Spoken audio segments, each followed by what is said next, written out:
কবরে যাইবা নবী ছাড়া কোনো আপন নাই, হাসরের ময়দানে উঠবা নবী ছাড়া কোনো আপন নাই, মিজানের পাল্লার গুড়া যেই হোক নবী ছাড়া কোনো উপায় নাই, আর সিরাতের পারে যাইবা নবী ছাড়া উপায় নাই। রাত্র 1টা 1:30 বেজে যাচ্ছে, হাজীগঞ্জের ডিগ্রি কলেজের মানুষ কানের মাছেও লাড়ে না, ঘুম নাই নিদ্রা নাই কেন? জিজ্ঞাসা করি তোমরা কার পাগল? যুবকগুলা কই আমরা নবীর পাগল। রাইট, আমরা নবীর পাগল।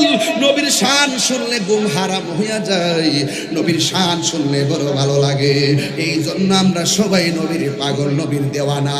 আমরা মারা গেলে, আজকে মারা যান 3 দিন পরে বন্ধু আপনারে মনে রাখবে না, আপনারা কবর দেওয়ার পর 5 দিন পরে কবরের পারে কেউ যাবে না। আমার হাতের মধ্যে একটা মোবাইল আছে, এই মোবাইলের ভিতরে অনেক মানুষের নাম্বার আছে। মানুষটা মারা যাওয়ার আগে আমরা কত ফোন দিছি, কিন্তু মানুষের